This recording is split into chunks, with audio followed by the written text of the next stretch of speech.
As a Zen master who has walked the path of the Buddha's teachings for decades, I've witnessed countless hearts seeking solace in a world that often feels like a storm. Inner peace, true, unshakable peace, isn't a gift bestowed upon us by external circumstances. It's a garden cultivated within, through understanding, practice, and a deep alignment with the core principles of Buddhism. In my years of guiding students, I've seen the transformative power of these principles. They don't just ease suffering, they illuminate a path to a life of clarity, joy, and profound stillness. The Buddha, over 2,500 years ago, offered a roadmap to liberation from suffering, known as dukkha. His teachings, preserved in texts like the Dhammapada and Sutta Pitaka, are as relevant today as they were then. In our modern age, where stress, distraction, and uncertainty reign, his wisdom shines like a lighthouse, guiding us back to ourselves. Inner peace isn't about escaping life's challenges, it's about meeting them with a heart that remains steady, a mind that remains clear.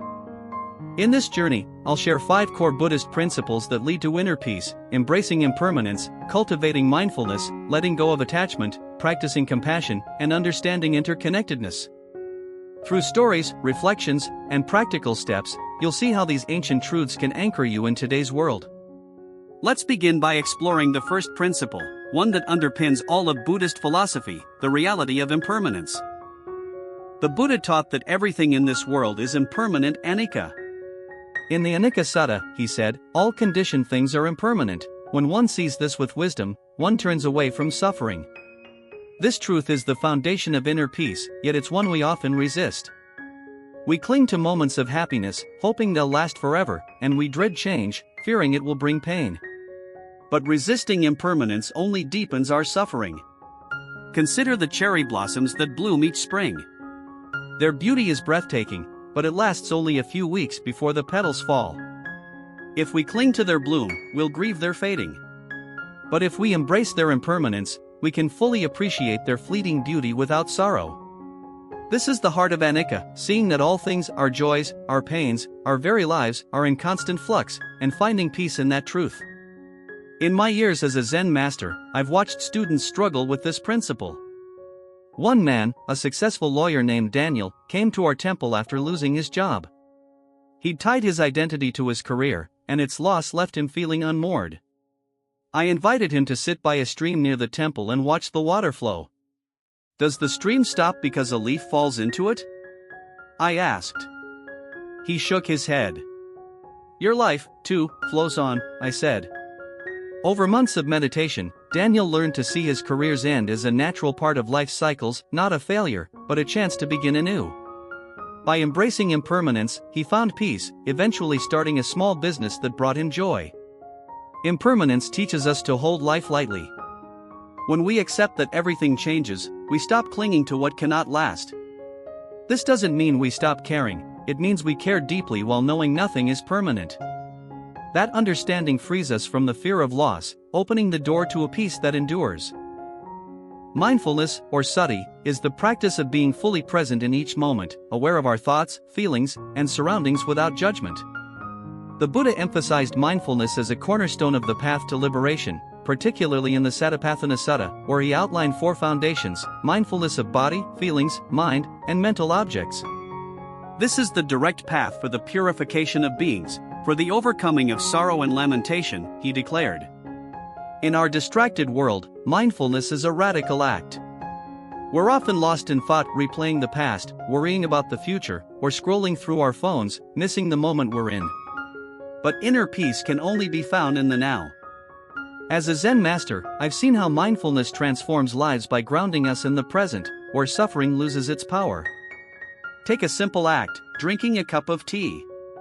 Most of us sip absent-mindedly, thinking about our to-do list or a conversation from yesterday. But try this: hold the cup, feel its warmth, notice the steam rising, taste the tea's bitterness or sweetness, hear the quiet clink of the cup on the saucer. In that moment, there's no room for stress, only the tea, only the now. This is mindfulness, and it's a gateway to peace. I recall a student, Emily, a 28-year-old nurse who came to our temple overwhelmed by her job's demands. She'd lie awake at night, replaying her shifts, worrying she'd made mistakes. I taught her to practice mindfulness during her breaks, to step outside, feel the ground under her feet, and focus on her breath for 5 minutes. Don't fight your thoughts, I told her. Just notice them, like clouds passing in the sky. Over time, Emily found that mindfulness helped her stay calm during chaotic shifts. She'd pause, breathe, and respond with clarity instead of panic. Her anxiety didn't vanish, but it no longer controlled her.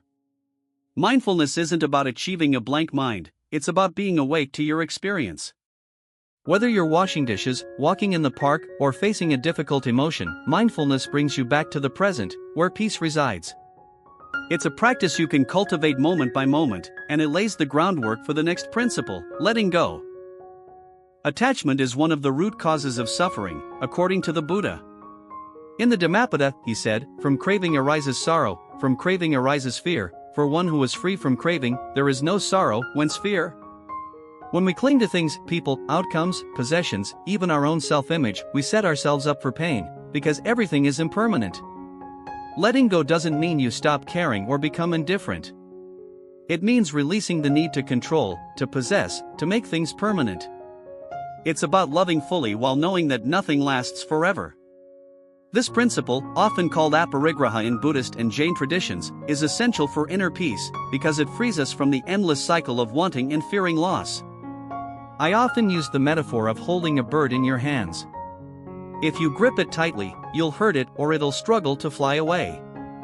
But if you hold it gently, with an open palm, it can rest there, and when it's time to fly, you let it go without pain. This is how we should hold all things in life, with care, but without clinging. A student of mine, Rachel, a 40-year-old mother, struggled with this principle. She was devastated when her teenage daughter decided to move across the country for college. I feel like I'm losing her, she told me, tears in her eyes. I invited her to meditate on the nature of their relationship. You've given her wings to fly, I said. Now let her soar.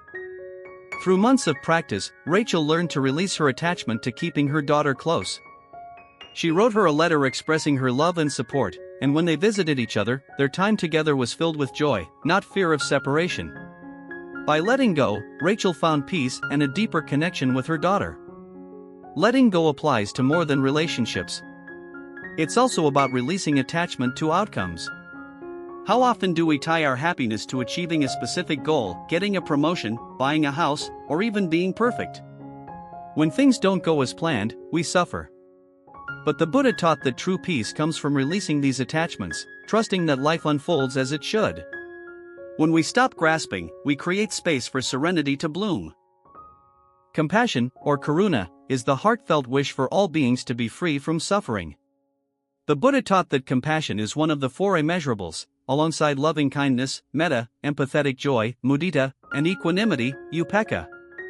In the Karaniya Metta Sutta, he urged us to cultivate compassion just as a mother protects her only child with her life. This quality isn't just about others, it begins with ourselves and is a vital key to inner peace.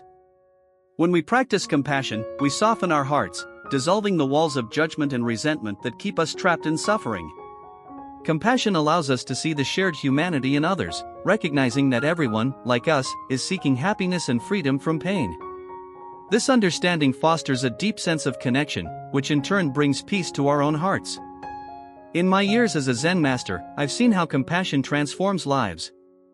A student named Sarah, a 35-year-old teacher, came to our temple harboring anger toward a colleague who had undermined her at work. She felt betrayed, and her resentment was eating away at her peace. I guided her through a compassion meditation, asking her to visualize her colleague and silently wish, "May you be free from suffering. May you find peace." At first, Sarah resisted, her anger was too raw. But over weeks, she began to see her colleague's actions as a reflection of their own struggles, perhaps insecurity or fear. This shift didn't excuse the behavior, but it freed Sarah from the burden of hatred. She found herself able to interact with her colleague without bitterness, and her inner peace returned. Compassion for ourselves is equally important. So often, we're our own harshest critics, berating ourselves for perceived failures. The Buddha taught that self-compassion is the foundation for extending compassion outward. In the Dhammapada, he said, "You yourself, as much as anybody in the entire universe, deserve your love and affection." When we treat ourselves with kindness, acknowledging our struggles without judgment, we create a reservoir of peace that we can share with others. compassion also means acting with kindness in the world. It's not just a feeling, it's a practice. Whether it's offering a smile to a stranger, listening deeply to a friend, or volunteering in your community, these acts of compassion ripple outward, creating a cycle of peace that benefits both giver and receiver. Through compassion, we find a peace that transcends our individual struggles, rooting us in the shared heartbeat of humanity. The Buddha's teaching of interconnectedness, or pratitya samutpada, often translated as dependent origination, reveals that nothing exists in isolation. Everything arises in dependence on causes and conditions, and we are all deeply connected in a vast web of life. In the Avatamsaka Sutra, this is beautifully illustrated by the metaphor of Indra's net, a net stretching infinitely in all directions, with a jewel at each intersection reflecting every other jewel. This teaches us that our actions, thoughts, and even our suffering are intertwined with the world around us. Understanding interconnectedness brings inner peace by dissolving the illusion of separateness. When we see ourselves as isolated, we feel alone in our struggles, pitted against the world. But when we recognize our interconnectedness, we realize that our pain and joy are shared, part of a larger tapestry. This perspective fosters humility, gratitude, and a sense of belonging that soothes the heart. I once worked with a student, Michael, a 45-year-old environmental scientist who felt despair over climate change. "I can't fix it alone," he told me, his voice heavy with frustration. I invited him to meditate on interconnectedness, visualizing himself as part of the Earth's ecosystem, connected to the trees, the oceans, the air. "Your every action, even a small one, ripples through this web," I said. Inspired, Michael started a community garden project, bringing people together to plant trees and grow food. He found peace not by solving the global crisis, but by acting within his sphere of influence, knowing his efforts were part of a larger whole. Interconnectedness also reminds us of the impact of our actions.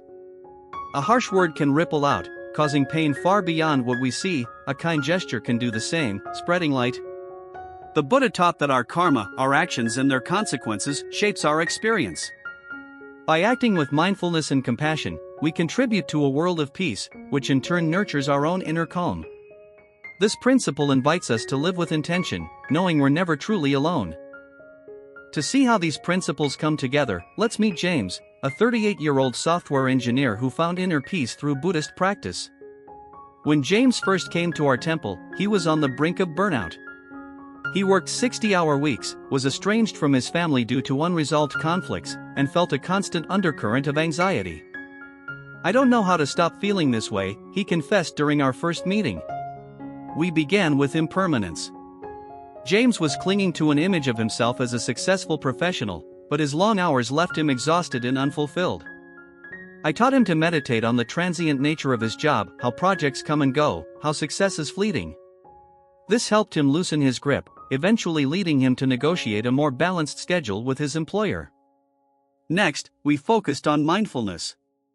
James started practicing a daily 10-minute meditation, focusing on his breath and noticing his anxiety without judgment. Over time, he found he could pause during stressful moments at work, taking a few mindful breaths to ground himself before responding. Letting go was harder for James, especially with his family. He harbored resentment toward his brother over a financial dispute. Through meditation, he visualized releasing his anger, seeing it as a heavy stone he no longer needed to carry. This allowed him to reach out to his brother, not to rehash the past, but to rebuild their relationship with openness. Compassion became a turning point. James practiced loving-kindness meditation, starting with himself, "May I be at peace." He then extended this to his family, even his brother. This softened his heart, and during a family gathering, he apologized for his part in their rift, leading to a tearful reconciliation. Finally, understanding interconnectedness gave James a sense of purpose. He realized his well-being was tied to others. He started mentoring younger colleagues, sharing his skills, and found joy in their growth. By applying these principles, James didn't erase life's challenges, but he found a deep, abiding peace that carried him through them. These principles aren't abstract, they're meant to be lived. Here are practical steps to weave them into your daily life, drawing from the Buddha's teachings and my experience as a Zen master. 1. Meditate on impermanence, 10 minutes daily. Sit quietly and reflect on something you're clinging to or relationship, a goal, a fear. Visualize it as a leaf floating down a stream, coming into view and then drifting away. Notice how your body feels as you let go. This practice, rooted in the Anicca Sutta, helps you internalize the truth of change. 2. Practice mindful moments. Choose one activity each day, like eating breakfast or walking to your car, and do it with full awareness. Notice every detail, the texture of your food, the rhythm of your steps. The Buddha taught that mindfulness in small moments builds a habit of presence, leading to peace. 3. Release one attachment. Identify something you're overly attached to: a material item, an expectation, a grudge. Take a small step to let go, donate the item, adjust your expectation, or write a letter of forgiveness. You don't have to send it. Letting go, as the Buddha taught, creates space for calm. 4. Cultivate compassion through meditation. Spend 5 minutes daily in loving-kindness meditation. Start with yourself: may I be free from suffering. Then extend it to someone you love, a neutral person, and even someone you find difficult. This practice, from the Metta Sutta, fosters a compassionate heart. 5. Reflect on interconnectedness. Each evening, journal about one way you're connected to the world: a kind act you did, a conversation that touched you, or a natural element you appreciated. The Buddha's teaching of Pratyaya Samutpada reminds us that these connections ground us in a larger whole, easing feelings of isolation. 6. Create a peaceful ritual. Set aside a time each day for stillness, perhaps a morning meditation or an evening walk. Use this time to reflect on these principles, noticing how they show up in your life. Consistency builds a foundation for peace, as the Buddha emphasized in his teachings. These steps are simple, but their impact is profound. They're like seeds: plant them with care, water them with practice, and they'll grow into a garden of inner peace. Inner peace isn't a destination, it's a path, a way of being that unfolds with each mindful step. The Buddha's teachings offer us a lantern to light this path, illuminating the truths of impermanence, mindfulness, non-attachment, compassion, and interconnectedness. As a Zen master, I've seen these principles transform lives, from busy professionals to grieving parents, because they speak to a universal truth: peace begins within. In the Dhammapada, the Buddha said, "Better than 1,000 hollow words is one word that brings peace." That word, for you, might be enough. You are enough, just as you are. You don't need to be perfect, to have all the answers, or to escape life's storms. You only need to turn inward, to meet each moment with awareness and kindness. Start today. Take a deep breath, feel your feet on the ground, and notice the world around you. Embrace change, be present, let go, offer compassion, and see your connection to all things. Inner peace isn't far away, it's right here, in this very moment. Walk this path with patience, and let it lead you to a life of profound stillness and joy.